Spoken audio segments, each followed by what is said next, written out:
જય શ્રી કૃષ્ણ ફ્રેન્ડ્સ, આજે આપણે ગુજરાતીઓનો ફેવરિટ એવો હાંડવો બનાવવાના છીએ.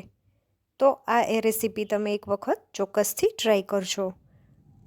હાંડવામાં આપણે અહીંયા ઘણા બધા શાકભાજી પણ ઉમેર્યા છે, એટલે બાળકો માટે પણ એક હેલ્ધી રેસીપી બની જાય છે.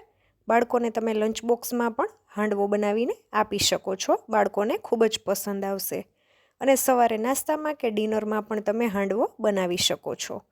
તો હાંડવો બનાવવા માટે મેં અહીંયા એક વાટકો ચણાની દાળ અને એક વાટકો ચોખાને સરખા પ્રમાણમાં લઈ અને દળી લીધા છે. આ લોટને તમે મહિનાઓ સુધી ફ્રીઝમાં સ્ટોર પણ કરી શકો છો. જ્યારે બનાવવો હોય ત્યારે તમે ઉપયોગમાં લઈ શકો છો. તો હવે આપણે હાંડવાનું બેટર બનાવી લઈએ. તો એક વાટકો મેં લોટ લીધો છે.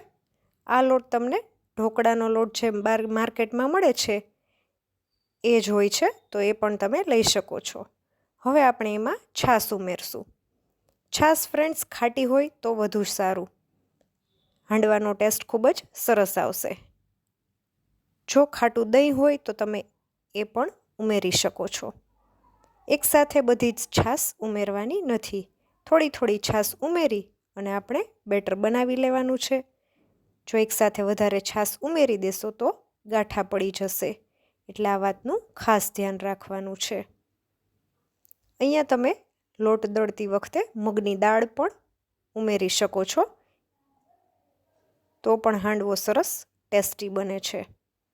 તો હવે આપણે થોડી થોડી છાશ ઉમેરતા જઈ અને બેટર બનાવી લેવાનું છે. જો તમે ચેનલ પર નવા હો તો સબસ્ક્રાઈબ કરજો અને બાજુની બેલ આઇકોન પર ક્લિક કરવાનું ભૂલશો નહીં, જેથી નવા વિડીયોની નોટિફિકેશન મળતી રહે. તો આ રીતે આપણે હાંડવાનું બેટર બનાવી લીધું છે અને એક જ ડાયરેક્શનમાં આપણે બેટર બનાવતી વખતે ફેટવાનું છે. તો તમે જોઈ શકો છો બેટર આપણું રેડી છે. હવે આપણે બેટરને એક ડીશ ઢાંકી અને જે તમારી ઘરની જગ્યા ગરમ રહેતી હોય એ જગ્યાએ આપણે મૂકી દેવાનું છે 7 થી 8 કલાક માટે. તો 7 થી 8 કલાક આપણે થઈ ગઈ છે અને હાંડવાનો જે બેટર હતું એમાં આથો પણ ખૂબ જ સરસ આવી ગયો છે. જો તમારા ઘરમાં માઇક્રોવેવ હોય તો એને પણ પ્રીહીટ કરી અને તમે એમાં પણ મૂકી શકો છો, અથવા તો જે જગ્યાએ તડકો આવતો હોય ત્યાં પણ 3 થી 4 કલાક માટે મૂકી શકો છો. તો આથો ખૂબ જ સરસ આવી જશે. હવે આપણે એમાં 1 ચમચી હળદર ઉમેરી દઈશું અને સ્વાદ અનુસાર મીઠું ઉમેરી દઈએ. મેં બેટર બનાવતી વખતે કશું જ ઉમેર્યું ન હતું. હવે જ હું બધું ઉમેરું છું અને બધું સારી રીતે મિક્સ કરી લેશું.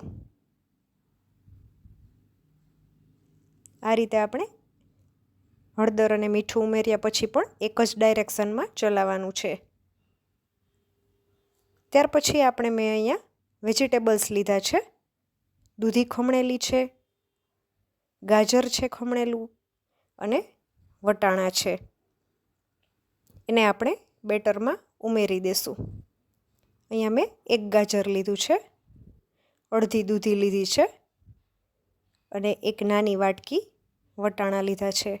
તમે અહીંયા શિંગદાણા, મકાઈના દાણા, કેપ્સિકમ જે કોઈ પણ વેજીટેબલ્સ તમને પસંદ હોય એ લઈ શકો છો.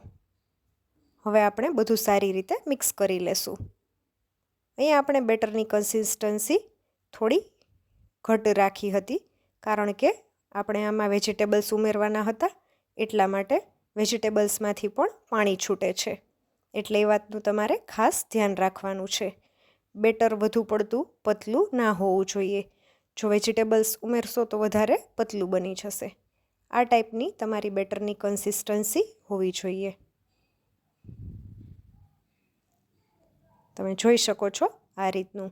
બહુ જાડું ઘાટું પણ નહીં અને સાવ પતલું પણ નહીં. જો બેટર તમારું ઘાટું હશે તો હાંડવો તમારો સોફ્ટ નહીં બને.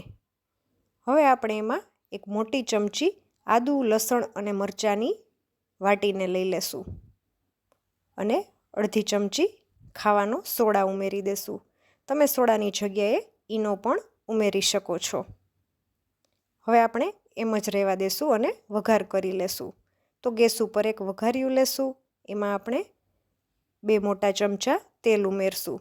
તેલ ગરમ થાય એટલે 1 સૂકું લાલ મરચું, 1 ચમચી રાઈ, અડધી ચમચી હિંગ, મીઠા લીમડાના પાન અને સફેદ તલ ઉમેરી દેશું અને ગેસની ફ્લેમ બંધ કરી દેશું. હવે આપણે આ જ વઘારને જે આદુ લસણ અને મરચાં વાટીને રાખ્યા હતા બેટર ઉપર રેડી દેશું. આ રીતે આપણે બધા જ બેટરમાં વઘાર ઉમેરી દેવાથી જે આપણે એક સિંગલ હાંડવો બનાવશું ત્યારે જે તલ ઉડીને બહાર નીકળી જાય છે અને ખરી જાય છે એ નહીં થાય. એટલે આપણે એકસાથે જ બધો વઘાર બેટરમાં નાખી દેવાનો છે. એટલે આપણે સિંગલ હાંડવો બનાવતી વખતે પ્રોબ્લેમ ના થાય. છેલ્લે આપણે ઝીણી સમારેલી કોથમીર ઉમેરી દેશું અને ફરીથી બધું સરસ રીતે મિક્સ કરી લઈએ. હવે આપણે ગેસ ઉપર એક જાડા તળિયાવાળું પેન લેશું. એમાં આપણે 1 ચમચી જેટલું ગરમ તેલ લેવાનું છે. તેલ ગરમ થાય એટલે આપણે આ રીતના તાવેથાની મદદથી ફરતે થોડું તેલ સ્પ્રેડ કરી દેશું, જેથી કરીને હાંડવો પાથરતી વખતે સાઈડમાંથી આસાનીથી ઉખડી જાય. હવે આપણે સરસ કડાઈ ગરમ થઈ ગઈ છે તો એમાં બેટર હાંડવાનું લઈ લેશું અને આ રીતના વાટકીથી સ્પ્રેડ કરી દેશું. જેટલો તમારે હાંડવો જાડો પતલો જોઈએ એ રીતના તમારે બેટર ઉમેરવાનું છે.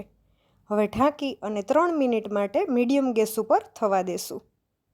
જો ફાસ્ટ ગેસ રાખશો તો વચ્ચેથી કાચું રહી જશે અને નીચેથી બળી જશે. 3 મિનિટ થઈ ગઈ છે. હવે આપણે સાઈડ ચેન્જ કરી લેશું. આ રીતના તાવેથાથી ઉખાડી અને ઉપર થોડું તેલ લગાવી દેશું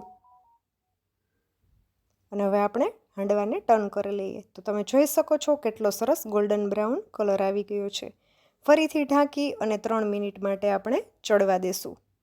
તો હાંડવો આપણો સરસ ચડી ગયો છે.